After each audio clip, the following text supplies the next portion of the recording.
हाय दोस्तों, स्वागत है आप सभी का मेरे चैनल में। आज की इस वीडियो में हम बात करेंगे कैशियर के बारे में। जी हाँ दोस्तों, कैशियर कौन होता है, कैशियर कितने तरह के होते हैं, कैशियर की क्या रिस्पॉन्सिबिलिटीज़ होती हैं और कैशियर बनने के लिए कौन सी स्किल्स की ज़रूरत रहती है। साथ ही क्या कैशियर को किसी स्पेसिफिक या यूनिक क्वालिफिकेशन की ज़रूरत होती है या नहीं, ये सभी आपको इस वीडियो में पता चलेगा। तो इस वीडियो को अंत तक ज़रूर देखें। तो अब बात करते हैं कि कैशियर कौन होता है। तो आसान शब्दों में कैशियर एक वह व्यक्ति होता है जो कस्टमर से पैसे लेता है या उन्हें पैसे लौटाता है, जैसे कि शॉप्स और बैंक्स में हमें देखने को मिलता है। अब बात करते हैं कैशियर कितने तरह के होते हैं। तो कैशियर तो दोस्तों एक ही होता है जिसका कार्य होता है कि कस्टमर से पैसे लेना और उन्हें पैसे लौटाना। लेकिन कैशियर को काफ़ी अलग अलग कंपनीज और बिजनेस द्वारा हायर किया जाता है, जैसे कि departmental store, grocery store, hospitals, banks और रेस्टोरेंट एक्सेट्रा। तो जैसे कि आप किसी भी ग्रोसरी स्टोर, रेस्टोरेंट वगैरह में जाएंगी तो वहाँ पर अगर आपको कुछ भी चीज़ खरीदनी होती है तो आप उसका जो पेमेंट करते हैं वो कैश काउंटर पर करते हैं, जहाँ पर हमें कैशियर नज़र आते हैं। अगर आप लोग किसी पर्टिकुलर बिजनेस या कंपनी के कैशियर के बारे में जानकारी जानना चाहते हैं, जैसे कि restaurant, bank, departmental store etcetera, तो आप उसके बारे में नीचे कमेंट सेक्शन में मुझे बता सकते हैं। मैं उसके लिए एक सेपरेट वीडियो बना दूंगा। अब बात करते हैं कैशियर की रिस्पॉन्सिबिलिटीज़ के बारे में। तो ये सेक्शन शुरू करने से पहले मैं आपको बता दूं कि इसमें मैंने कुछ ही पॉइंट्स कवर किए हैं, बाकी के पॉइंट्स अगले सेक्शन में यानी कि कैशियर की स्किल्स के सेक्शन में मैं कवर कर दूंगा। तो सबसे पहले जो कैशियर की रिस्पॉन्सिबिलिटी होती है वो होती है कैश रजिस्टर को संभालना। सेकंड, पेमेंट रिसीव करना किसी भी प्रोडक्ट या सर्विस के बदले में जो भी उनकी कंपनी या बिजनेस प्रोवाइड करते हैं। थर्ड, कैशियर जो है वो क्वांटिटी और प्राइस को चेक करते हैं और पेमेंट को प्रोसेस करते हैं जो भी आइटम किसी भी कस्टमर ने खरीदी होती है। अब अगले सेक्शन पे हम बात करते हैं जो कि है क्वालिफिकेशन। तो दोस्तों कैशियर के लिए एज सच कोई स्पेसिफिक क्वालिफिकेशन की ज़रूरत नहीं होती है। आप 12th के बाद भी कैशियर की जॉब कर सकते हैं, लेकिन इसके लिए कुछ पर्सनल क्वालिटीज़ की या स्किल्स की ज़रूरत होती है। तो अब हम बात करेंगे कि वो कौन सी क्वालिटीज़ हैं जो कि एक कैशियर में होनी चाहिए। तो सबसे पहले है गुड कम्युनिकेशन। जी हाँ दोस्तों, एक कैशियर अच्छी तरह से और क्लियरली पब्लिक से कम्युनिकेट करना, गुड कम्युनिकेशन। जी हाँ दोस्तों, एक कैशियर के लिए ज़रूरी है कि वो क्लियर तरीके से साफ शब्दों में पब्लिक के साथ कम्युनिकेट या बोलचाल कर पाए। साथ ही उसकी लिसनिंग स्किल्स यानी कि सुनने की क्षमता भी अच्छी होनी चाहिए, ताकि जो कस्टमर उनसे कह रहे हैं वो उन्हें समझ सके। और कई बार ऐसा हो सकता है कि जो कस्टमर हो वो डिफरेंट लोकेशंस के या डिफरेंट बैकग्राउंड्स के हों, इसलिए भी कैशियर की लिसनिंग स्किल्स अच्छी होनी चाहिए। साथ ही एक कैशियर की बेसिक इंग्लिश स्किल्स भी बेहतर होनी चाहिए, जिससे कि वो कंफर्टेबली पब्लिक से बात कर सकें। सेकंड स्किल्स है फ्रेंडली।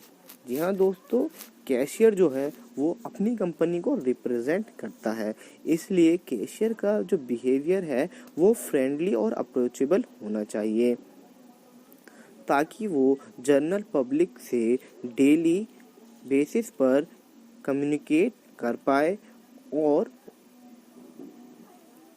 हमेशा वो शांत और वेलकमिंग स्वभाव का होना चाहिए।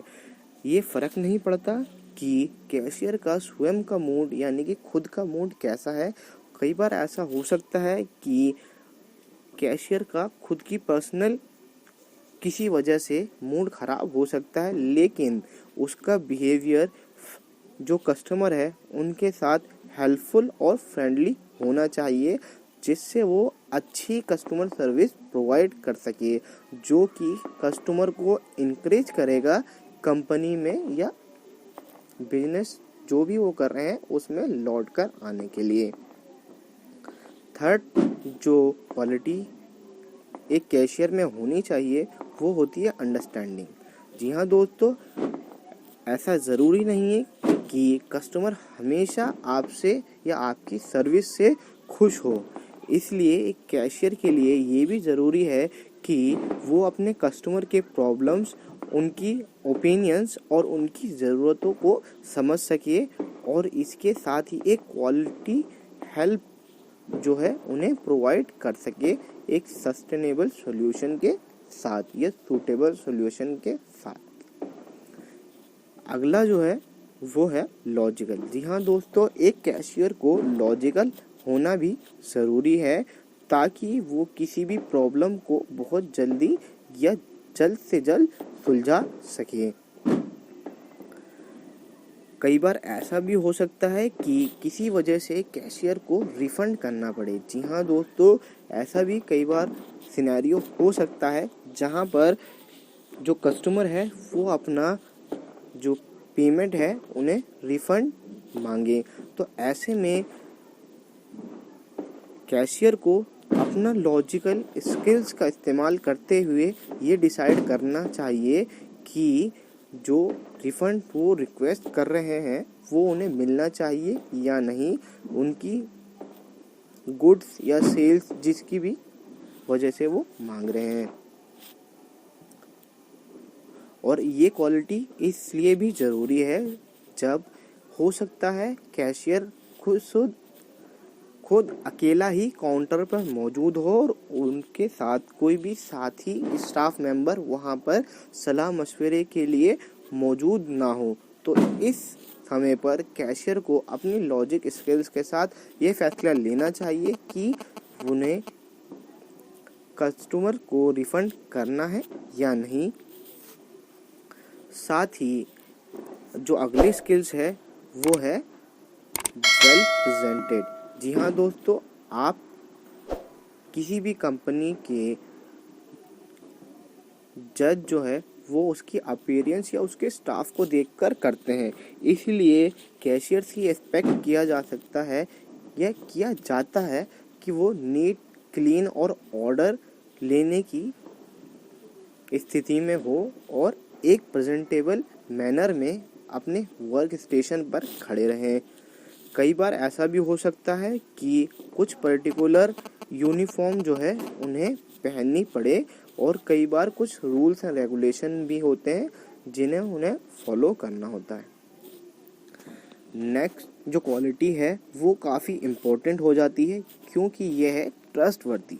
जी हाँ दोस्तों, कैशियर जो है वो एक बहुत ट्रस्टफुल पोजीशन होल्ड करता है, साथ ही अपनी कंपनी को रिप्रेजेंट भी करता है और कैशियर के ऊपर एक जिम्मेदारी होती है जहां पर वो काफ़ी लार्ज अमाउंट को भी हैंडल कर रहा होता है।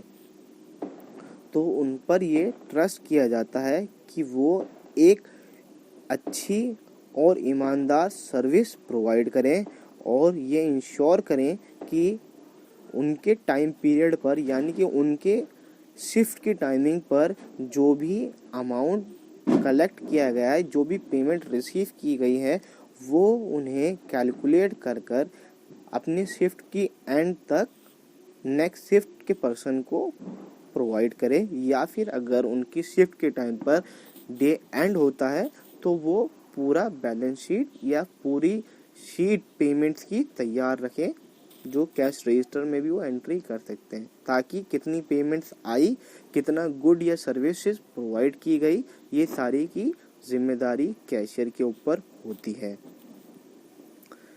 नेक्स्ट जो है वो नेक्स्ट क्वालिटी है एक्यूरेट। तो कैशियर की जॉब बेसिकली मनी से डील करने की होती है कि किस सर्विस के बदले कितनी मनी चार्ज करनी है या किस प्रोडक्ट के बदले कितनी मनी चार्ज करनी है। तो इसीलिए ये ज़रूरी है कि कैशियर मनी को यानी कि पैसों की डीलिंग में एक्यूरेट रहे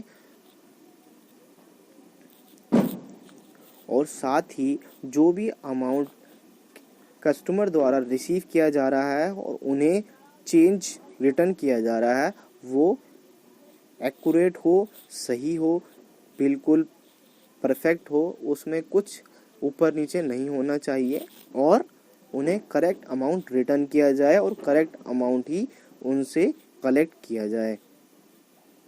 और कैशियर के लिए ये चीज़ हमेशा हमेशा ज़रूरी होती है, क्योंकि ऐसा नहीं है कि एक टाइम पे आप उससे प्रॉपर पैसे लो और दूसरे कस्टमर से आप थोड़े से मिस्टेक कर जाओ। तो एक्यूरेसी जो है वो एक कैशियर के लिए काफ़ी क्रूशियल भी होती है, क्योंकि अगर आप 2-3 अलग अलग या मल्टीपल टास्क भी कर रहे हो तब भी आपकी रिस्पॉन्सिबिलिटी है कि कैश आप या मनी आप एक एक्यूरेसी के तहत एक सही ढंग से और करेक्ट अमाउंट में रिसीव करें और करेक्ट अमाउंट में ही रिटर्न करें। Last but not least quality वो होती है क्विक लर्नर। जी हाँ दोस्तों, कैशियर के लिए ज़रूरी है कि वो चीज़ों को क्विकली अंडरस्टैंड कर ले। कई बार चीज़ें ऐसी होती हैं जो आपको ट्रेनिंग में नहीं सिखाई जाती, लेकिन प्रैक्टिकल ढंग से आप उन्हें सीखते हैं। तो ये भी आपके लिए ज़रूरी है कि आप एक क्विक लर्नर हो। साथ ही ये भी ज़रूरी है कि आप अपनी बेसिक मैथमेटिकल स्किल्स को समय के साथ सुधारें और जल्द से जल्द नए नए तरीके सीखें, जिससे कि आपको कॉन्फिडेंट मिलेगा कि आपकी जो काउंटिंग स्किल्स है, जो मनी काउंटिंग स्किल्स है वो इम्प्रूव हो रही है। क्योंकि एट द एंड कैशियर का मेन जॉब होता है मनी से डील करना,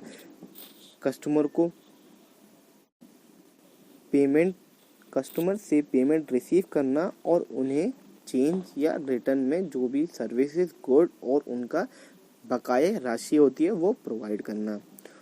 तो दोस्तों, कैशियर की ये वीडियो यहीं समाप्त होती है। आशा करता हूँ कि ये वीडियो अच्छी होगी। अगर आपको ये वीडियो पसंद आई है तो प्लीज़ मेरे चैनल को सब्सक्राइब करें, वीडियो को लाइक करें और अपने फ्रेंड्स के साथ शेयर करें।